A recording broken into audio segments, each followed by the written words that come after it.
so much for being here with us. Thank you for having me. So I'm going to start. So sound design, ladies and gentlemen, is an integral part of filmmaking and storytelling. So we're going to hear from Mr. Chatterjee about how has sound design evolved over the last 20 years, do you think? First of all, I feel quite flattered that sound design has been brought into this, has been included in as a concept in design in general. I just want you to understand that, to understand how we perceive, okay? So sound is something that all of us take for granted, and we notice things if there are things loud and brash around us, or if there's music, or if there's a concert and things like that. But we don't notice that there are layers and layers of sound. As an exercise, I want you to get up early in the morning or wherever you get up and shut your eyes for about a minute and concentrate on whatever you're hearing around you.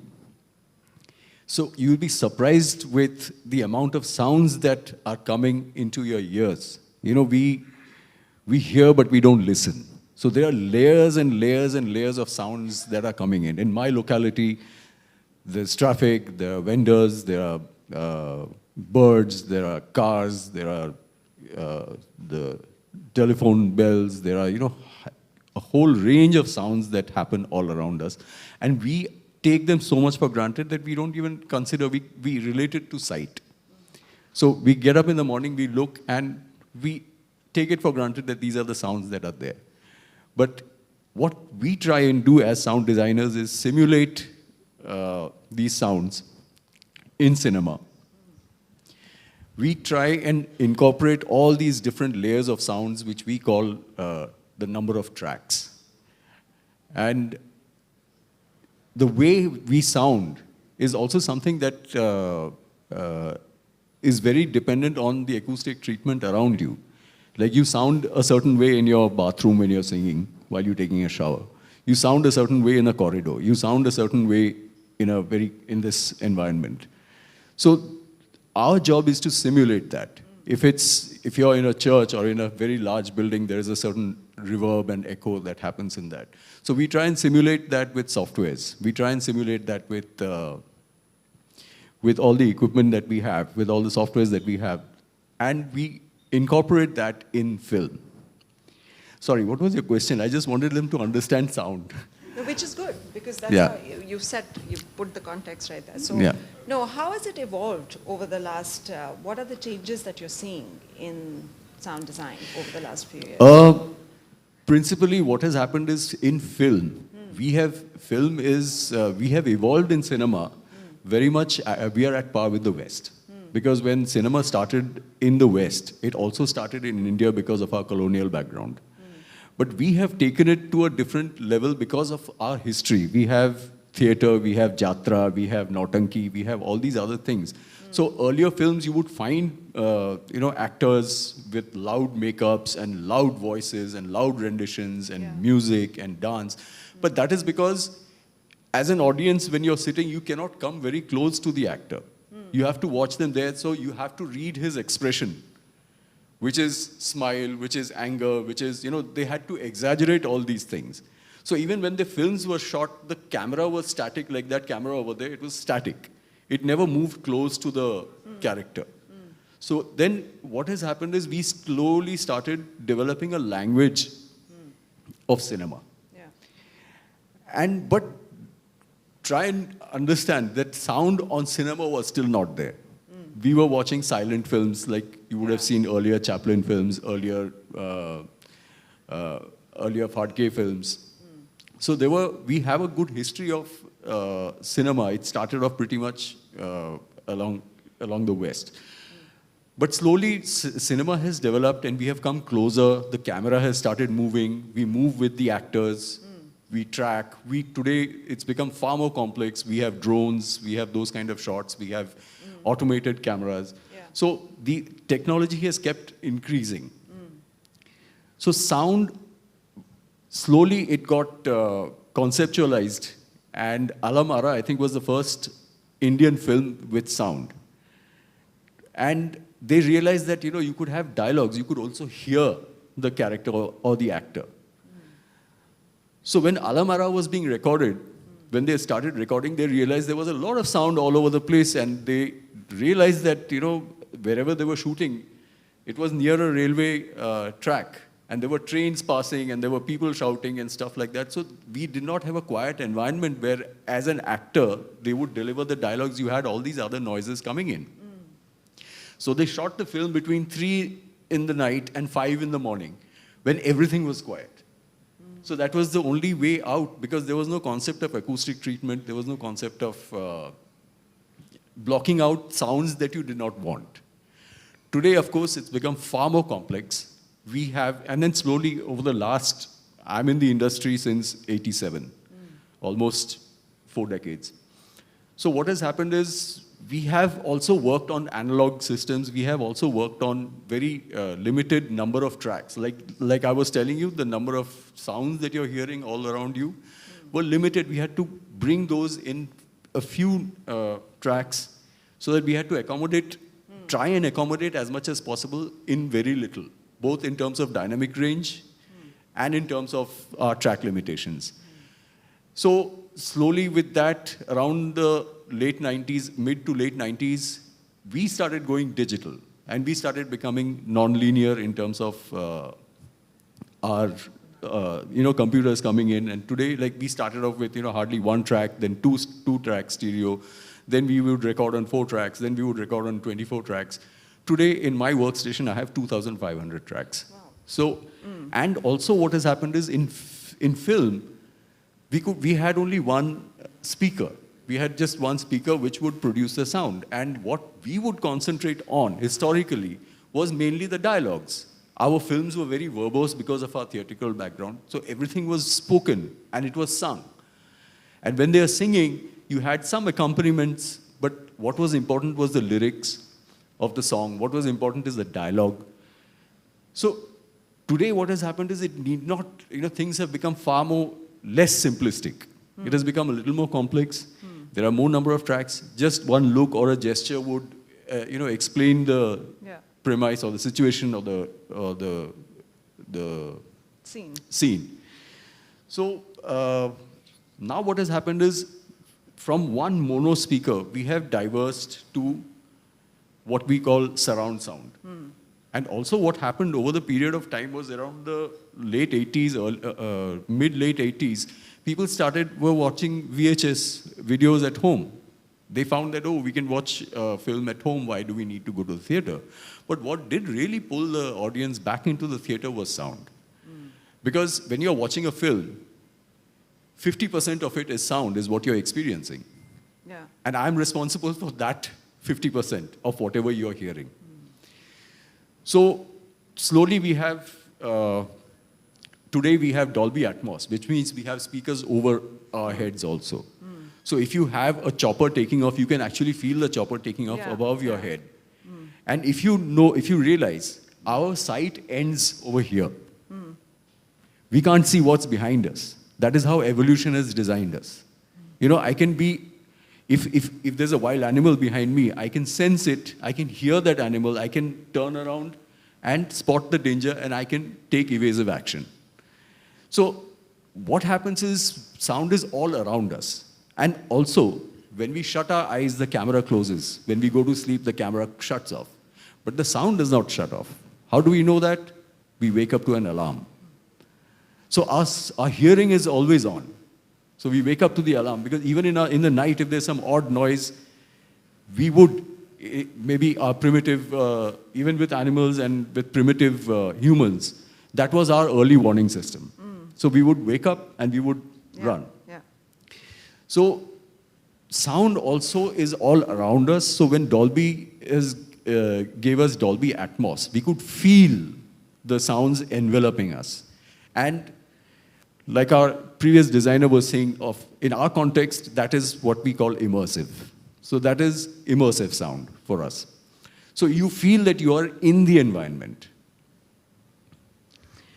Of all the films that you've done recently, which has been the most challenging to do the sound for? This question, like the earlier actor Vijay Varma, we all find it very difficult to pinpoint what is your best work. Even at this stage and at this stage, I feel that my best is yet to come.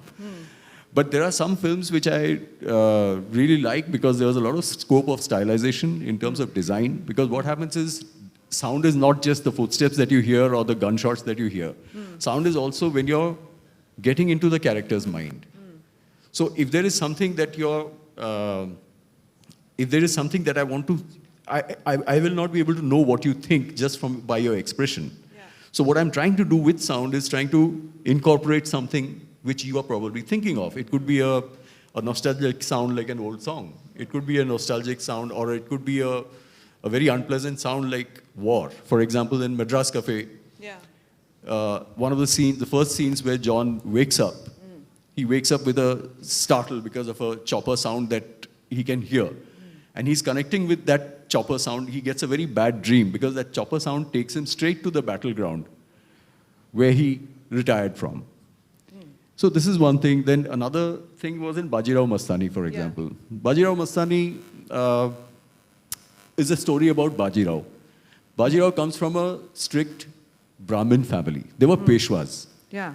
So as Peshwas, they were governors that Shivaji Maharaj had spread all across India. So whichever places that he conquered, because they were the ones who were educated, they could read and write, and they could govern, they could keep accounts, they could do all what governance required. So Bajirao Peshwa was one such person, but he was slightly more Kshatriya than Brahmin. He was a warrior. He drank, he ate meat, he was in love with a Muslim.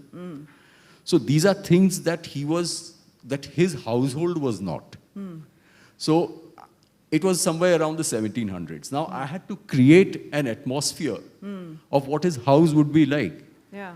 So that is where when Sanjay spoke to me and said कि Bajirao hai and iske upar Bajirao Mastani ke upar hum log kaam kar rahe and all that. So before the script came, I ordered a book from Amazon, and I read. It was not a very good book, but then it had I could see all the characters. I vaguely knew about the characters, but then it refreshed your memory, and you kind of understood the story. You read the story, and you knew all the characters. So everything was in place, everything was in the right perspective till the script came into my hands.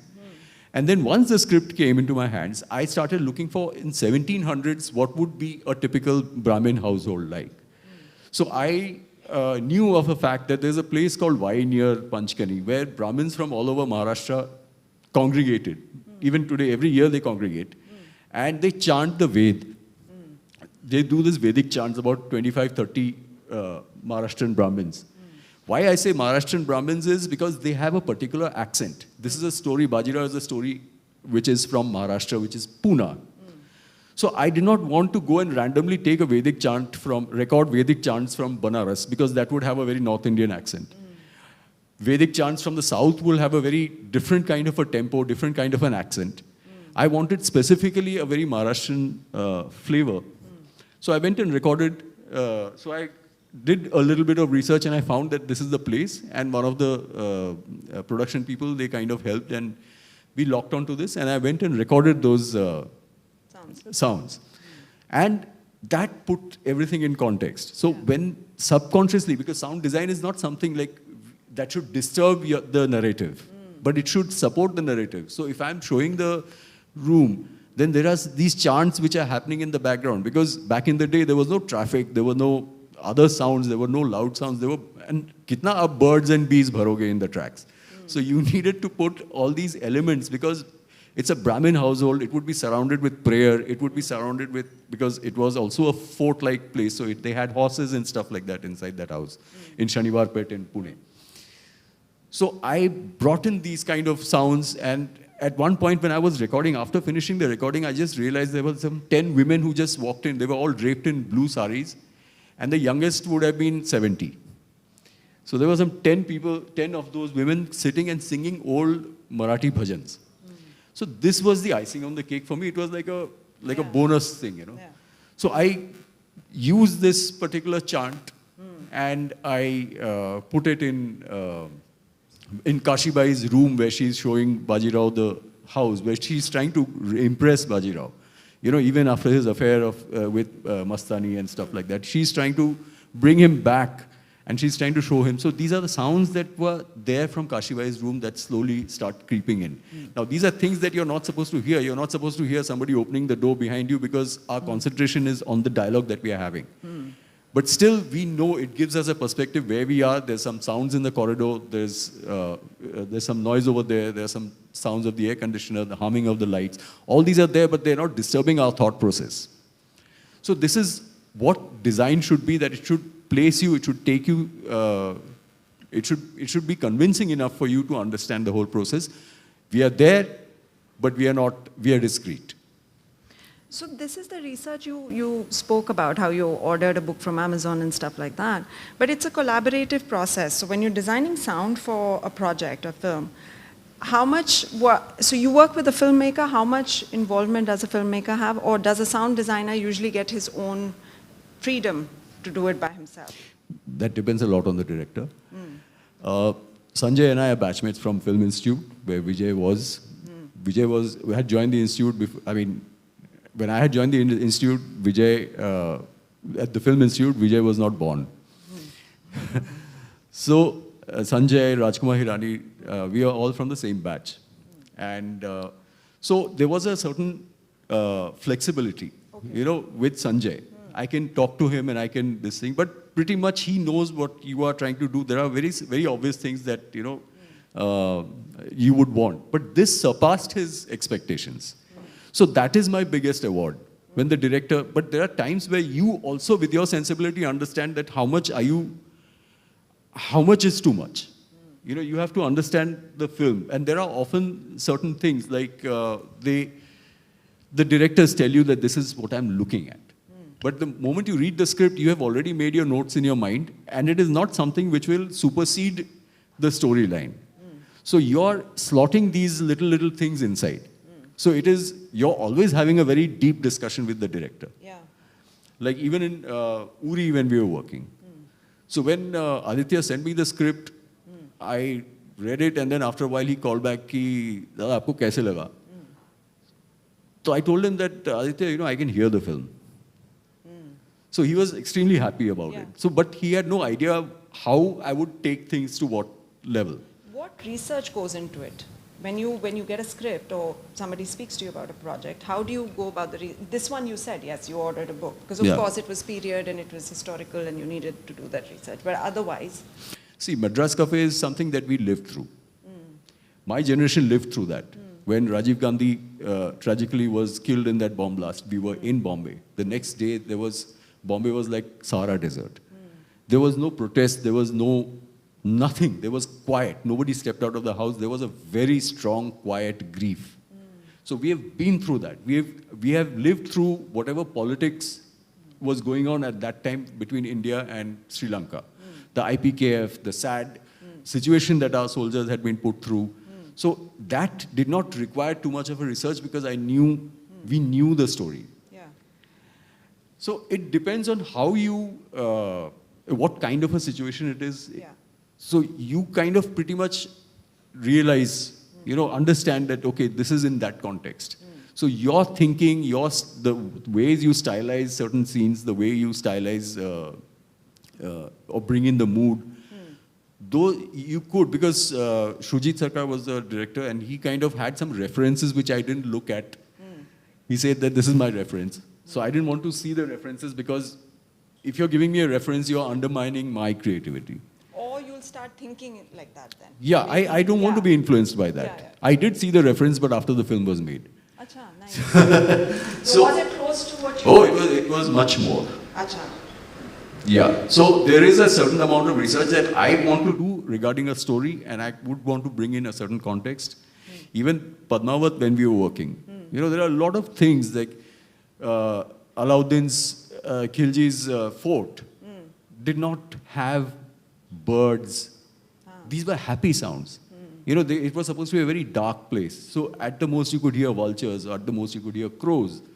But I did not want to design that as a very happy place in complete contrast with what Padmavat's environment was, a vibrant forest.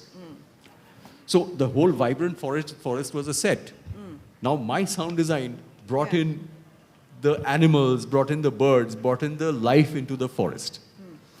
So a lot of the times what happens is the VFX guys or the computer graphics guys, they come and hug you and say, ki, yaar, tune bacha diya humko. Because we have added sounds to, certain quality of sounds to where certain places are a little weak in terms of animation.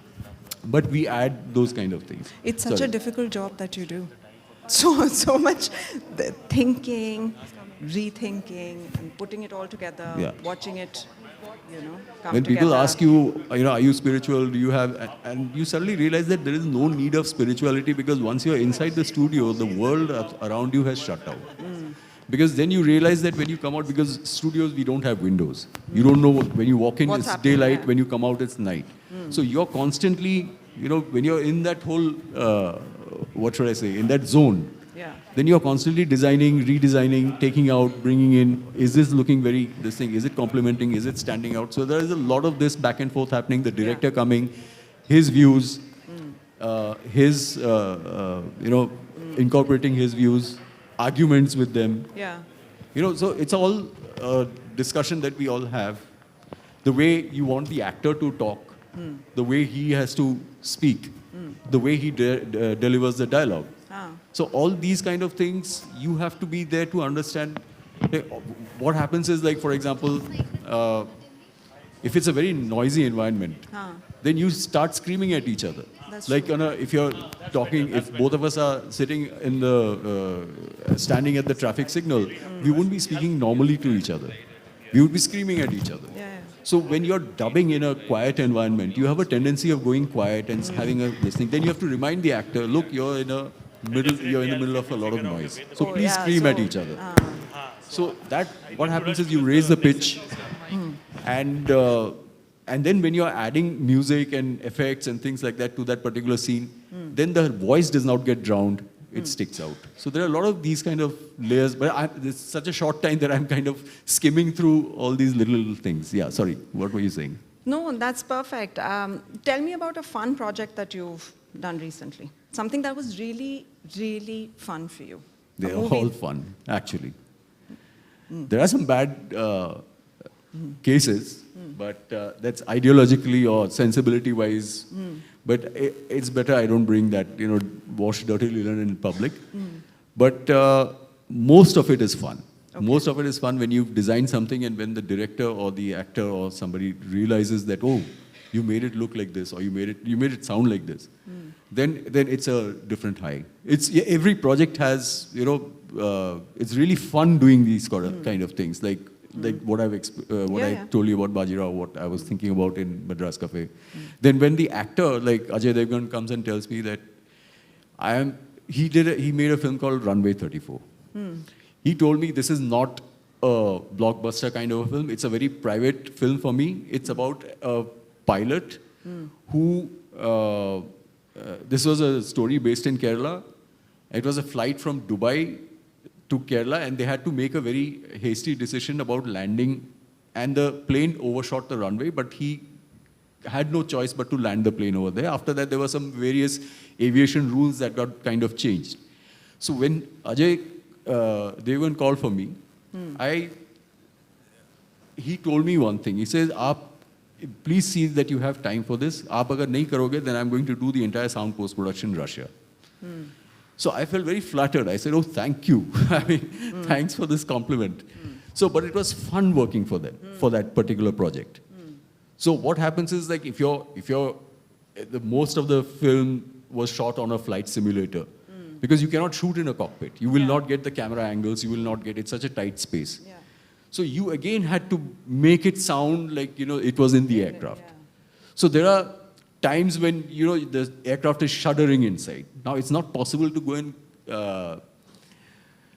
record aircraft shuddering. A lot of us have been through these pockets, air pockets, where the flight shudders and stuff like that. So that is the kind of sound that you wanted to create. So I got in the Foley studio, I got these old washing machines and refrigerators, and I started shaking them. And then I kind of pitched down those sounds and made it sound like, like an aircraft shudder. So you have to kind of have that in your mind that this is what I'm going to do. I have a microwave in the studio which I kind of shook and it made a rattling sound. So I layered it with these kind of things to create an aircraft shudder. And then you process the sound and you lower the pitch and you slower, make the tempo slow. You kind of play with those kind of things till you arrive at a particular sound that you're trying to create. It's not possible. So you have to create those kind of things. Like if you're wanting to record an AK-47, it's not possible. You ask the soldier, "Ki, bhai, aap goli chalaoge?" He'll shoot me. Yeah. So I have a library of effects of various different types of guns.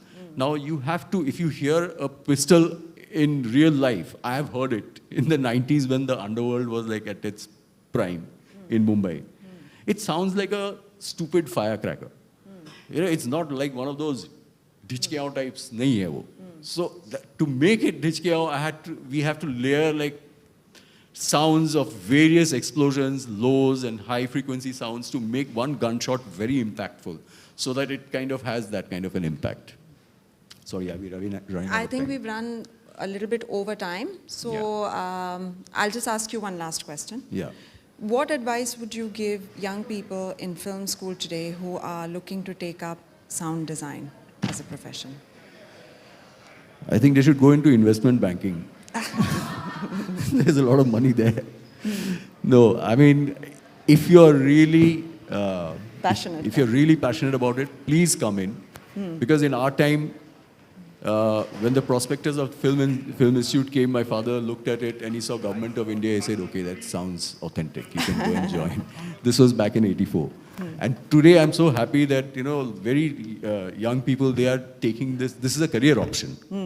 And I myself also have started a training institute where I'm training young kids to kind of, it's not just about sounds, but also